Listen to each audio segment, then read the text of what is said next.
un padre, una hija y una pasión compartida por la naturaleza. Durante 2 semanas exploramos volcanes, descendimos un río salvaje y llegamos juntos al Océano Pacífico. Esta es nuestra historia. Del fuego al mar.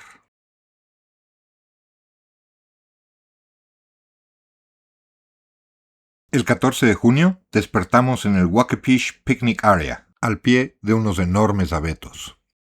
En el episodio anterior recorrimos el lado norte del monte St. Helens, dominado por la gran erupción de 1980. Ahora exploraremos su vertiente sur, donde la lava ha dejado algunas de las formas más espectaculares del monumento. Bosques fosilizados, profundos cañones y una de las cuevas volcánicas más largas de Norteamérica.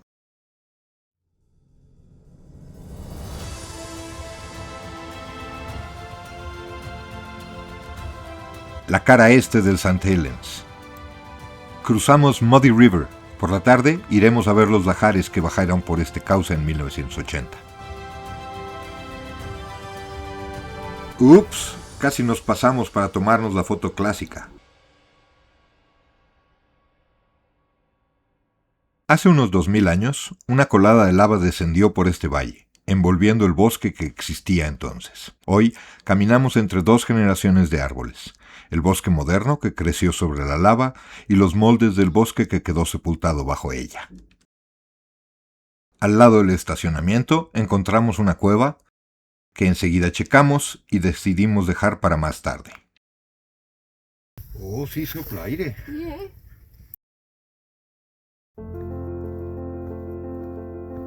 Se trata de un camino completamente acondicionado.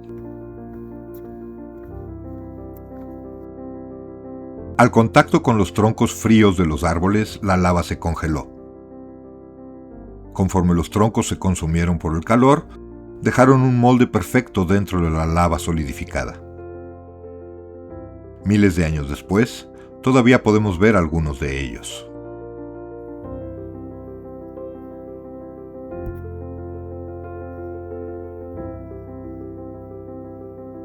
El principal atractivo del área es el arrastre, una pequeña cueva formada por un amontonamiento de troncos que fueron calcinados por la lava dejando sus moldes.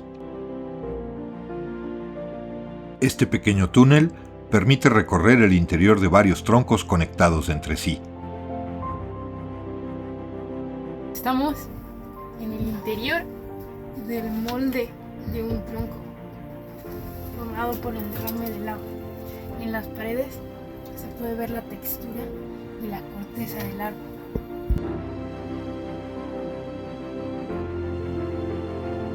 Como era de esperarse, Sofía decidió explorar hasta el último rincón de cada rama del árbol.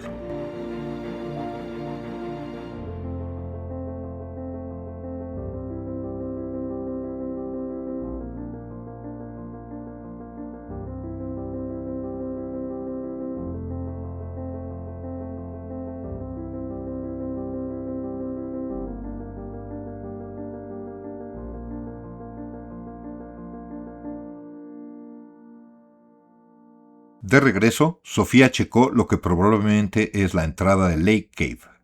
Ahí está el tubo, maestro. ¿En serio? ¿Sí? Sí, es un tubo de 8 metros de diámetro. Llegas a una repisa por encima, se necesita cuerda para bajar. Nos quedamos con las ganas de explorarla. En lugar de ello, fuimos a buscar agua para beber. Una ventaja del bosque nacional es que cada arroyo ofrece agua cristalina. Basta filtrarla para llenar nuevamente las botellas. Desde la Hart Viewpoint puede verse la cabecera de lo que fue el glaciar Shoestring, que ocupaba toda esta ladera antes de la erupción.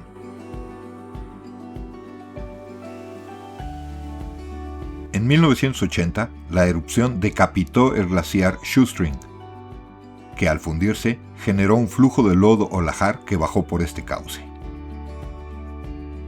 Los lahares pueden recorrer decenas de kilómetros siguiendo los cauces de los ríos. Son uno de los peligros volcánicos más destructivos porque se comportan como ríos de concreto en movimiento.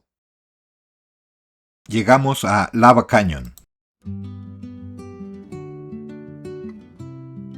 La vereda de acceso es sumamente hermosa y bien cuidada.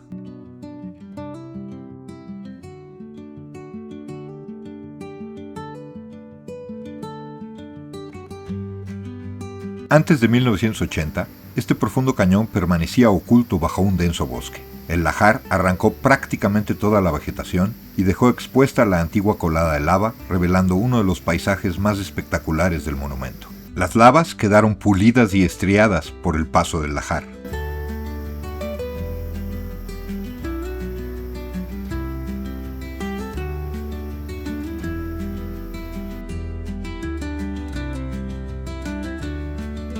Nuestro plan original era cruzar el puente colgante, pero estaba dañado y cerrado al paso. Por lo que tuvimos que volver a subir para tomar la vereda del otro lado. Lo que nos dio una bella vista de la primer cascada entrando a la garganta.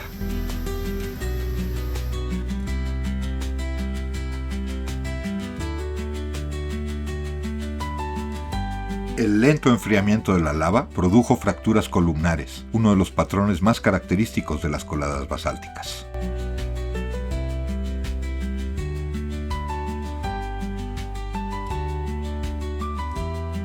Del otro lado del puente, donde está la vereda a Lava Canyon Falls, nuestro objetivo.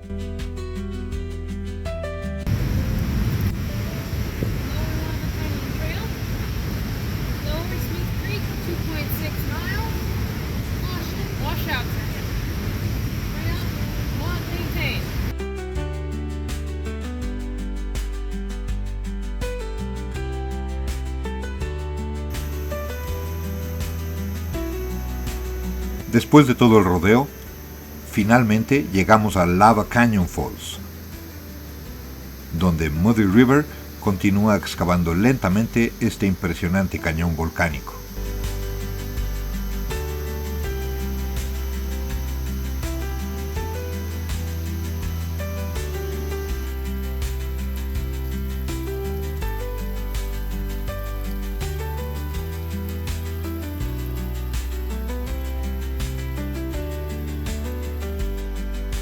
Ya de tarde, de regreso en la parte amplia de Muddy River. Terminamos la jornada acampando en algún lugar de la Forest Service Road 380. Al día siguiente, nos esperaba probablemente el sitio más visitado del monumento, Ape Cave.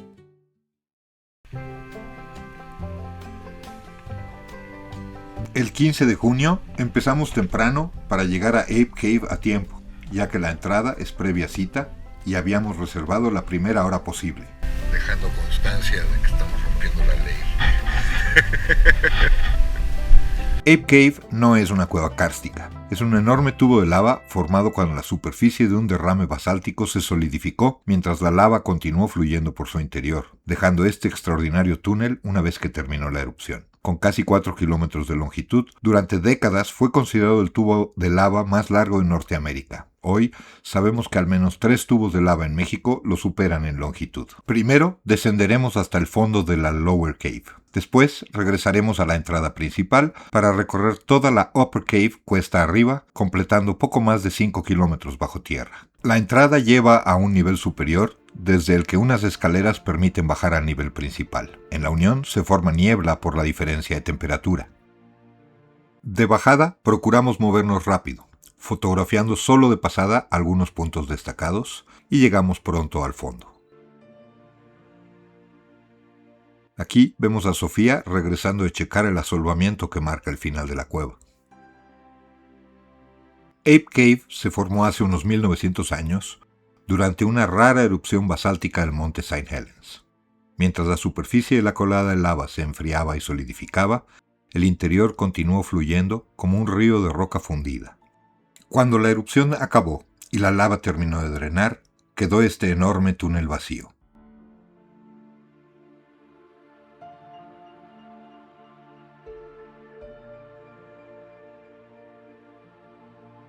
Fotografiamos la famosa Meatball, un bloque arrastrado por la lava que quedó atrapado entre 2 repisas. Si se observan las paredes, es posible imaginar el nivel que alcanzaba la lava. Todo este espacio estuvo completamente lleno de roca fundida a temperaturas cercanas a los 1100 grados centígrados. Nosotros caminamos por el fondo del antiguo río de lava que atravesó la montaña hace casi 2000 años. Los sedimentos que forman el piso en la Lower Cave fueron arrastrados por el agua, particularmente después de que el área quedara cubierta por cenizas en 1980. De regreso en la escalera, continuamos ahora hacia la Upper Cave.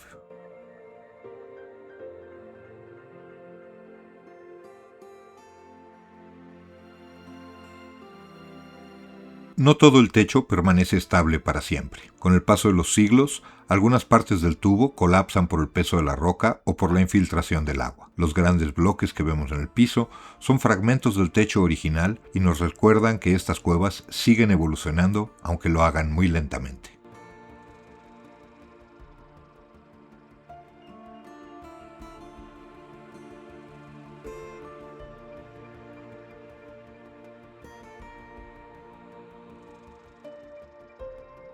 En algunos sectores pueden verse pequeñas repisas o bandas horizontales en las paredes. Son antiguas líneas de nivel que registran cómo iba descendiendo lentamente la superficie de la lava conforme erosionaba su cauce. Es algo parecido a las marcas que deja el agua cuando baja el nivel de un lago, solo que aquí quedaron grabadas en roca fundida.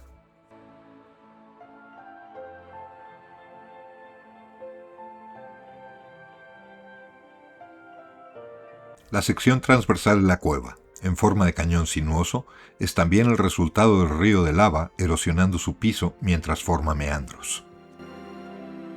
Durante muchos años se pensó que la lava únicamente construía el paisaje, cubriendo todo a su paso. Sin embargo, en la década de 1970, el geólogo de la NASA Ronald Greeley estudió Ape Cave con gran detalle y documentó una de las primeras evidencias convincentes de erosión térmica por lava. En algunos sectores, el flujo de lava no solo pasó sobre la roca preexistente, sino que llegó a fundir parcialmente las antiguas dacitas del monte St. Helens. Esto demostró que un flujo suficientemente caliente también puede erosionar el terreno por fusión térmica. Ape Cave se convirtió en una de las primeras evidencias claras de que la lava también puede erosionar el paisaje. Los trabajos de Greeley permitieron comprender e interpretar las enormes coladas y tubos de lava observados en la Luna y en Marte. Una pequeña cascada de lava solidificada que es necesario escalar.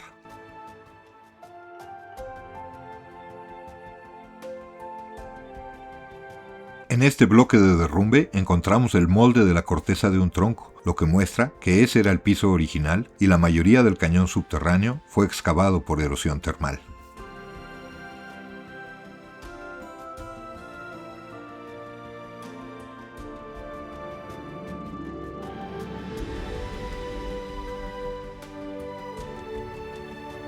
Llegando a la claraboya, el color verde de la vegetación es muy contrastante.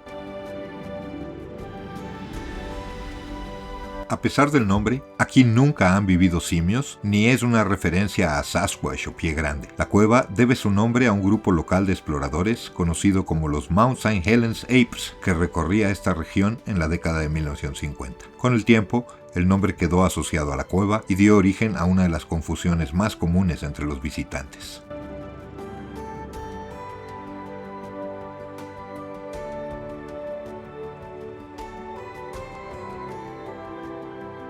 Se sale de la cueva por una pequeña claraboya con la ayuda de una escalera artificial.